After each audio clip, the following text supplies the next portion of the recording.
Everybody, it's Mike. I'm back. It's still July. The air conditioning is still on. It's still ungodly hot. So I apologize if you can't hear this. I previewed one of the other videos and it seemed that everything worked okay. So today what I'm going to do is I'm going to put together a really quick video on how to use Brisk to generate exit tickets and also use it as a formative assessment to check for understanding. So it's going to be a little bit different because the first thing I'm going to do is I'm actually going to open a slideshow presentation. So for this video, I am going to go back to my roots as a world history teacher.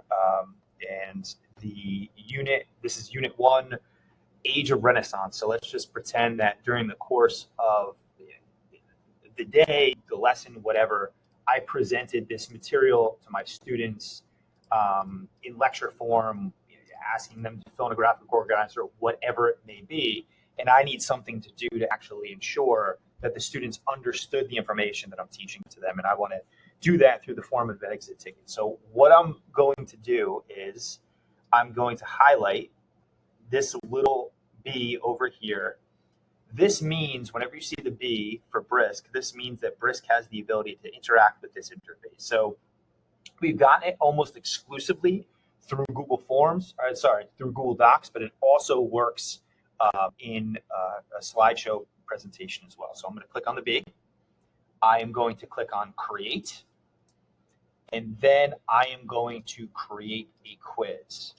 Now I am going to ask it, let me get to that in a second. I'm going to ask Brisk, please create an exit ticket for my students, even though it understands that it's going to be exclusively based on this information because it's working within this interface based on this PowerPoint. I do have the ability to have it export to either Google Forms or Google Docs or for whatever reason Microsoft Word, but you shouldn't work in Microsoft Word at all anyway.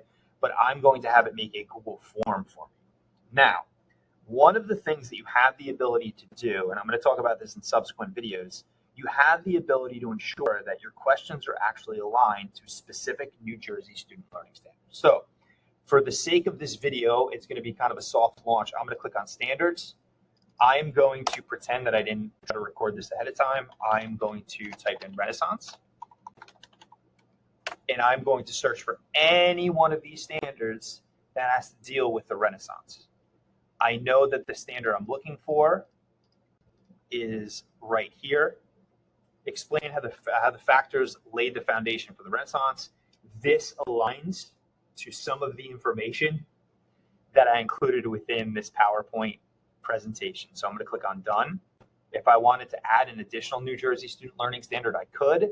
I'm going to make this for 9th grade students. I'm going to make a multiple choice. You do have the ability to add on multiple choice in a combination of questions later, and I'm going to make this 5 questions. Okay? I'm going to click on Brisk, and it should open a Google form for me.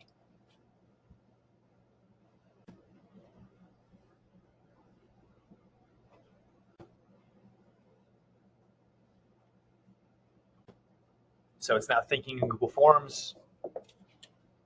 It created these 1, 2, 3, 4, 5 questions. Once it's done, now I have the ability, if I'd like to add a short response, long response, or additional multiple choice questions. So for this, I'm going to just say, this prompted it in here. Please write short response questions for this quiz. I'm going to say I only want 1 question. I'm going to add Brisk.